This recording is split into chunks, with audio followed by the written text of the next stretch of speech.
There's this default mode our brains slip into pretty much every single day. And it feels safe, it feels easy, it just feels right. But what if I told you that this cozy little habit is actually one of the biggest things standing between you and your next great idea? Well, stick around, because by the end of this, you'll see exactly how to break free from it.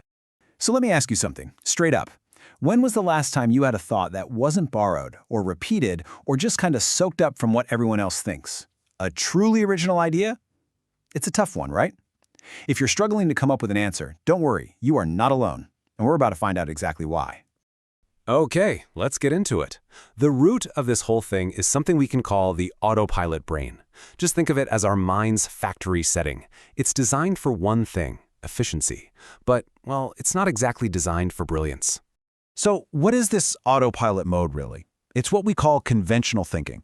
It's basically accepting the world as it's presented to us, following the path that's already paved because, well, it's there, and our brains absolutely love this. It saves a ton of energy by not having to rethink every little thing from scratch. But that efficiency, it comes at a pretty big cost. This right here, this really gets to the heart of it. On one side, you have the autopilot brain. It's passive. It just follows the script, seeks out comfort, and accepts things for what they are.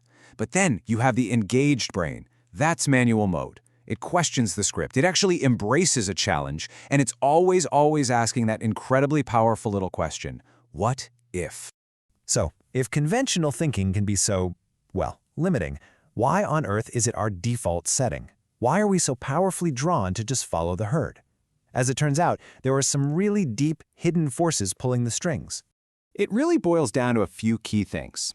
The biggest driver, by far, is our fundamental need to belong. I mean, we are wired for community. For thousands of years, going against the group could literally get you killed. Then there's the fear of being wrong. Nobody wants to be the one who looks like a fool. And let's be honest, there's a good dose of cognitive laziness in there. It's just easier to agree. All of that leads to social proof, which is that little voice that says, hey, if everybody's doing it, it must be the right thing to do. And this is what makes it so dangerous. Conventional thinking doesn't make you feel ignorant. It does the exact opposite. It gives you the illusion of knowledge. The moment you accept a common belief, you feel like you know something, and that feeling stops you from questioning, from exploring, and from, actually learning something new. Thinking like everyone else feels safe, doesn't it? It feels like the smart, low-risk option. But history is absolutely littered with cautionary tales where playing it safe was the single most dangerous decision a company could make. Just think about Blockbuster. The conventional wisdom, the obvious truth, was that people loved going to a physical store to rent movies. It was an experience. So when Netflix showed up, they saw it as this tiny, weird, niche service. They just stayed on autopilot and flew themselves straight into a mountain. Or what about Kodak? This one is just incredible.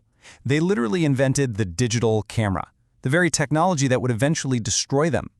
But the idea was too unconventional. It threatened their cash cow, their film business, so they buried it. Their autopilot was just stuck on one command: protect film at all costs. They couldn't see the future that they themselves had created. And the pattern just repeats over and over. The Swiss watch industry, the masters of craftsmanship, they looked at the first digital watches and just laughed. They saw them as cheap gimmicks, as toys, not as serious timepieces. The obvious truth that a real watch had gears and springs almost cost them their entire industry. Okay, but here's the good news. We are not doomed to stay on autopilot forever. We can absolutely learn to grab the controls and fly this thing ourselves. So let's walk through a simple but really powerful framework for how to do just that. All right, here's your 3-step toolkit for taking manual control.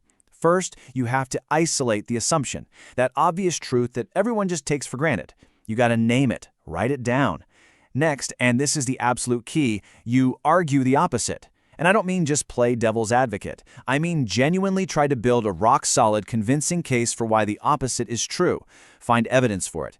And finally, you explore. So, what if that opposite were actually true? What new doors would swing open? What new possibilities suddenly appear? This is where innovation is born. I want you to think about it this way. Every obvious truth you believe in isn't a wall, it's a locked door. And that framework we just went over, that's the key. Your most innovative, game-changing ideas are just waiting for you on the other side of your most deeply held assumptions. So, this isn't just some abstract mental exercise. This is a practical tool you can start using right now.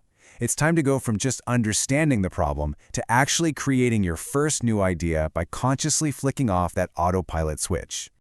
So I'm going to leave you with this challenge. In your job, in your life, what's the one obvious truth that everyone around you just accepts without a second thought? I want you to find it. Then I want you to argue for its opposite and just see what you discover.